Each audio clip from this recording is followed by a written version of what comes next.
Carmen Villar es profesora de grado de enfermería en la Universidad de Salamanca, en la Escuela Universitaria de Zamora.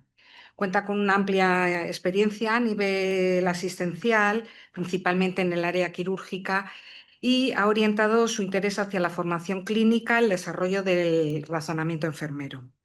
Ha colaborado en investigaciones centradas en intervenciones enfermeras, NIC, y el desarrollo de materiales docentes para la integración de las taxonomías enfermeras en la práctica clínica. Sus líneas de interés académico incluyen el desarrollo de la práctica basada en la evidencia, tanto en la práctica clínica, colaborando en proyectos asistenciales, como en la educación universitaria en enfermería. Ha participado en actividades académicas y científicas orientadas a mejorar la formación enfermera basada en la evidencia. Muchas gracias, Carmen. Adelante. Bueno, pues muchas gracias a vosotras por la invitación y espero también poder aportar algo. Yo creo que ya se han ido abriendo ahí ventanas que algunas me habéis ido pisando un poquito de lo que voy a exponer a continuación. Bueno, los lenguajes que hay, taxonomías enfermeras, como nos anticipaba antes José Luis, pues hay múltiples, ¿no? Los más, aquí he marcado quizá los que más utilizamos o los que se vienen viendo más en España, y que el principal, como veis arriba, las tres taxonomías, Nanda, NIC-NOC o NOC-NIC, como queramos decirlo. Sin quitarle ningún valor a la clasificación internacional también de la práctica enfermera del Consejo y a TIC, como antes también mencionó Char, que conocemos que desde el 2010 están incluidos y tenemos que hacer los informes de alta con estas taxonomías, pero también recientemente ha habido una modificación de este Real Decreto en el 23, donde ya nos introducen SNOMED, y ahí también tenemos que empezar a ponernos un poquito las pilas, ¿no? Y quizá, como decía antes José Luis, empezar a integrarlo o empezar a formar parte de esta otra taxonomía que es multidisciplinar. Bueno, ¿cuál es el panorama actual? Yo creo que para muchos de vosotros no es desconocido. Lo más importante es que cada uno tenemos nuestra parcela, nuestra visión de dónde estamos trabajando, ¿no? Que eso es de donde tenemos que partir. Sabemos que están presentes en los planes docentes, en la mayoría de ellos. Yo tengo que decir que debido al breve tiempo sí que he hecho un breve repaso. No he querido excluir a nadie porque voy a dar algunos ejemplos, pero sabemos que están incluidos en los planes docentes de las universidades, en las principales asignaturas básicas o troncales de las universidades, en fundamentos, metodología, pero tenemos una información insuficiente. Esta información es muy insuficiente. Unas las llaman metodología, otras es fundamentos, unas es en primero, básicamente, en todos los que he podido ver es en el primer curso, primer semestre, segundo semestre. ¿Qué taxonomías incorporan? Bueno, pues sí que he visto que el CIP está incluida en alguna facultad. Aquí en las catalanas tenéis algunas, el ATIC también se hace algún repaso sobre el ATIC, pero las que más trabajan es el NNN, las que más se vienen trabajando. Esto es lo que tenemos desconocimiento total, porque sí que viene en algunos planes de estudio una pequeña referencia, a veces es un tema, a veces es una parte dentro de un tema o dentro del PAE. El PAE es el tema dentro de fundamentos y dentro de fundamentos hay una parte dedicada a las taxonomías. No sabemos. ¿Qué metodologías docentes, cómo se enseñan estos lenguajes? Tampoco sabemos. Desconocemos si se utilizan simulaciones ya para empezar a practicarlos, qué tipo de metodologías docentes. ¿Y cómo se evalúan? Tampoco sabemos si hay algún tipo de evaluación sobre el conocimiento de los lenguajes. Esto también, clave, anoche lo hablábamos. ¿Qué competencias curriculares se le pide al profesor que va a impartir fundamentos o que va a impartir metodología de enfermería?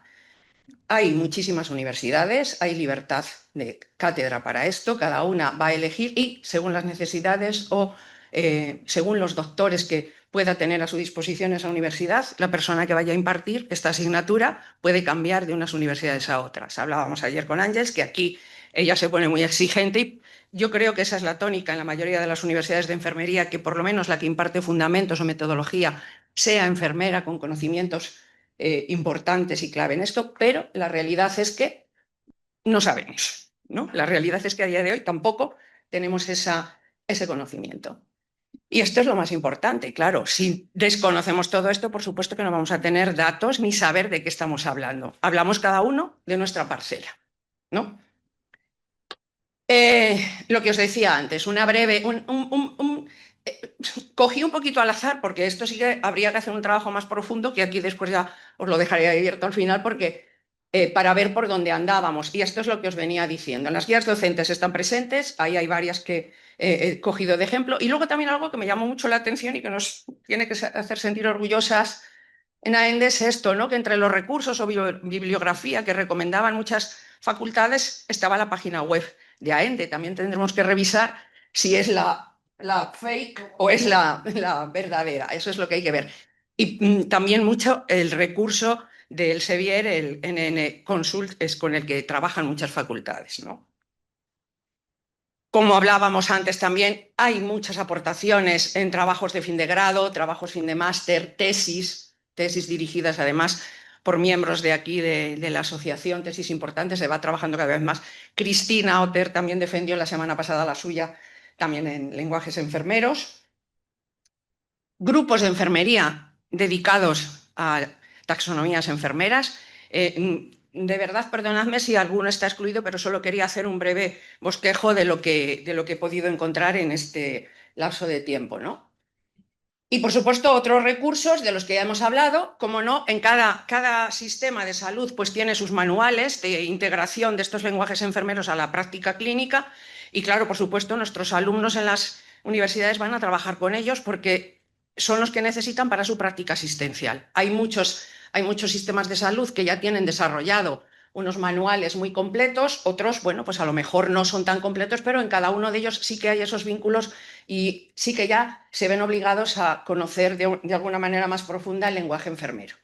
La herramienta NConsul, que para ellos les es muy práctica, sobre todo para establecer de alguna manera, aunque tiene sus peros y muchas cosas mejorables, pero bueno, sabemos que para empezar un poquito a adentrarse en los vínculos entre intervenciones, resultados y demás, puede ser de cierta ayuda.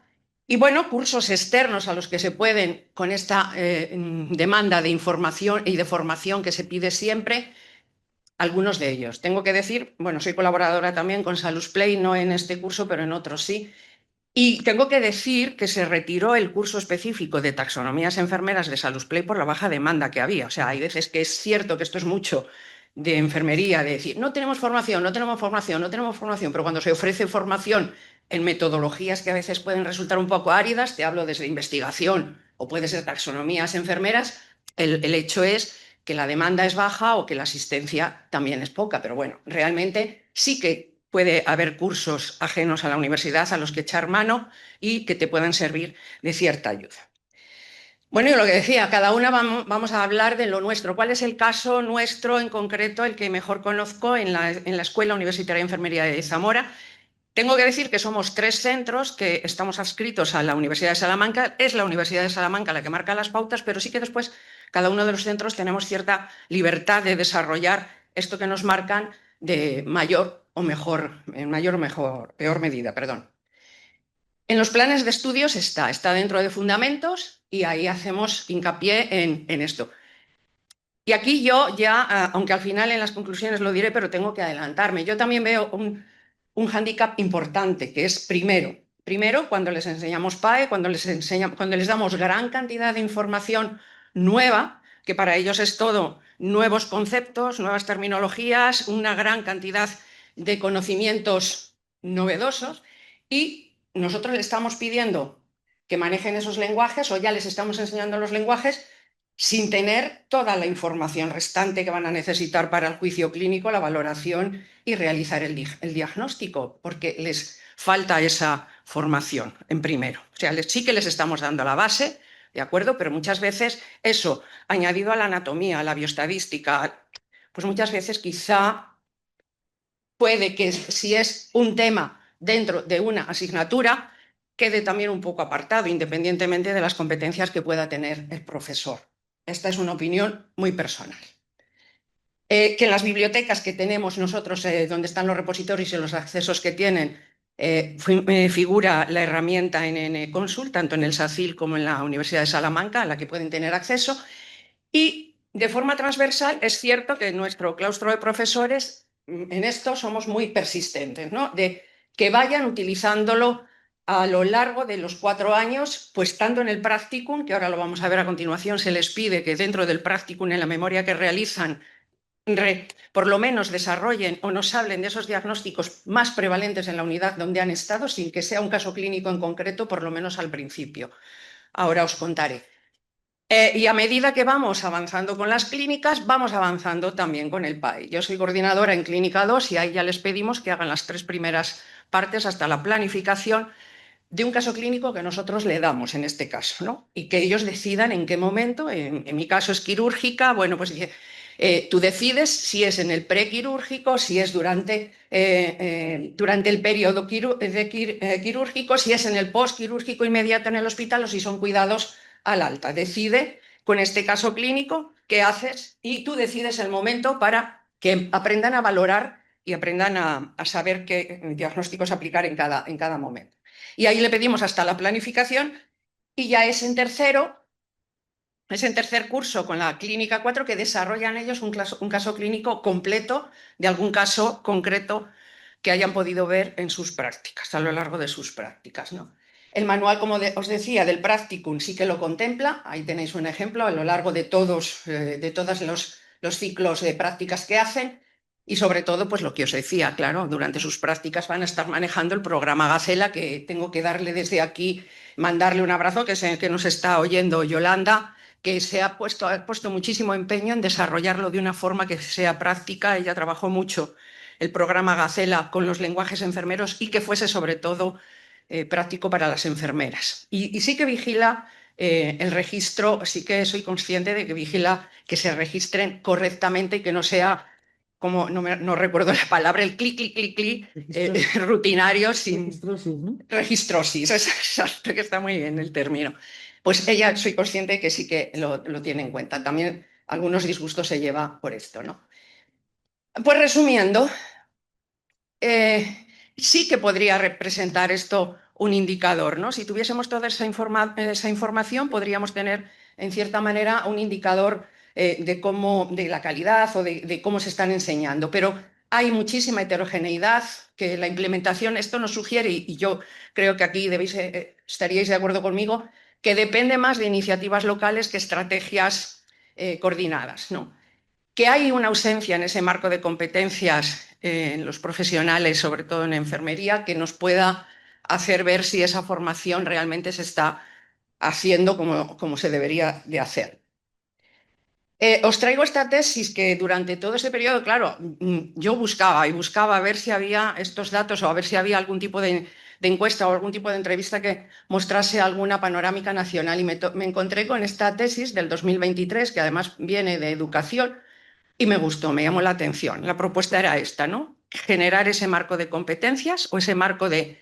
él lo plasma como un tipo de máster donde enseñar al profesorado, igual que se hace con el CAP, tanto en metodologías docentes, porque al universitario se nos pide nuestra capacitación en investigación a través del doctorado y a través de nuestras publicaciones. Ahora parece que cambia un poquito, pero que es lo que más te valoran, pero nadie nos evalúa en docencia o en metodologías docentes. Esto era. Y os la dejo ahí, la tesis, por si queréis. También a mí me resultó de interés todo lo que proponía. Resumiendo, muchas implicaciones va a tener toda esa situación. Esa dificultad de los estándares que ya nos mencionaba antes Raquel. No hay comparabilidad. Hay limitaciones para ese desarrollo homogéneo y sobre todo para lo que implica para el razonamiento clínico. Esa es una de las consecuencias, o puede ser esa, de ese bajo nivel de familiaridad que hay a nivel ya postformativo y en la práctica clínica. Y además, aparte de que Raquel nos lo ha ilustrado perfectamente, sí que podemos verlo en múltiples estudios, esa carencia, ¿no?, a la que hacen referencia continuamente. Que esa ausencia de datos agregados no vamos a saber. Yo, que soy mucho de evidencia, lo primero es saber dónde estamos y a partir de ahí a ver a dónde tenemos que llegar o por dónde tenemos que empezar a indagar, ¿no? Una investigación multicéntrica en esta línea pues nos permitiría identificar esas fortalezas, detectar las áreas de mejora y promover algún tipo de buenas prácticas, quizá lo que decía, unos estándares, unas guías, algo que pudiéramos sacar de esto. Y ahí dejo esa pregunta, ¿no? Yo creo que para saber dónde queremos ir tenemos que saber dónde estamos, eso es prioritario. Y, por supuesto, el liderazgo de AENDE en esta línea, pues que es claro que podría favorecer, o por lo menos eso espero, y ese sería mi deseo, ¿no? Esa coordinación interuniversitaria y generar algún tipo de propuestas comunes curriculares. Nada más, con esto, esa es mi escuela.